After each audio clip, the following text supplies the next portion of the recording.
Hey, bro. Uh, I know in your last video you said if I had anything to say about the ideas for D&D to post early. Um, I don't really have any way to help that, so that's why I'm not posting super early. Um, it's an interesting one shot, to be sure. I'm sure it is currently fun for you guys playing it. The only thing is that I would be curious to find out is if Sully or his character is outside of the tower, how the powder falling from the trigger trapping, the trap triggering, um, how he would be affected by it outside of the tower is all I was going to be curious about. But I hope it went well. D&D still going well over here. We finished playing yesterday, but they have currently found. They haven't named anything yet, so I can't use the name that you all had for it, but a rock that is sentient. They have run across it, and it nearly split up the party. They were not happy about it. Well, one person was against it, mainly because of a previous thing happening in Leafway, which was apparently rising these skeletons that were fighting it, and it had a curse on it. And it cursed Nicholas's character, at which point they were very upset. Fast forward a few hours, and they find this sentient rock and immediately seem to try to want to help it, though they were very against Nicholas's character having this magical item. The necklace. So it was kind of like a, well, if you're going to be mad at me having this, how are you okay with you guys just freeing whatever this is?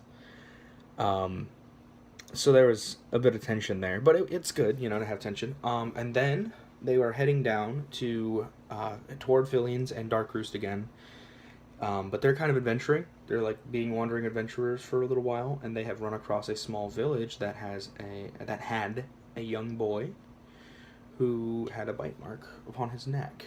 Now, it wasn't that big of a deal for your group when you went through in 3.5, because you were saved kind of from it at first from a couple of paladins, and then it kind of happened in the background until it boiled over. Now, this group found it earlier on in the world, so they're probably going to actually be dealing with it themselves, which is very exciting for me. Rather than having what happened to your group, they're going to be dealing with it themselves, and they're going to be planning through dealing with this kind of thing. And vampires are always fun. It's going to be interesting. Other than that, I've got just over, I believe, 2 weeks left before I start school, so we'll see how that goes. Yeah, I just watched Game of Thrones. That's just finished. Bruh. Seriously. Oh, so good. The show is so good. I don't know what I'm going to do with myself when it's done. It's going to be so sad. And yeah, for Ready Player One, again, I've been thinking a lot about it lately, and I watched it over again, the trailer, and I don't know, man. It's so good in the book form that they stand to lose a lot by transitioning it over to the mainstream, So I'm not as excited for that, but as I might have been, shoulda, coulda been. But yeah, hopefully you've seen Game of Thrones and you're all caught up. Not that we can talk about it, because we usually don't want to spoil anything, and there's a lot of people out there that like Game of Thrones, so.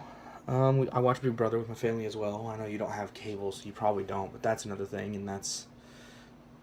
these kind of social experiment kind of games get me annoyed sometimes, because there's very easy ways on the outside looking in of kind of going for a while before rocking the boat, and they seem in the show to want to rock the boat, whether it's because of things we don't see on camera until later or what, we're not sure. You don't know right then, but my video is getting close to the end, so I will see you tomorrow, and I do hope that the D&D went well.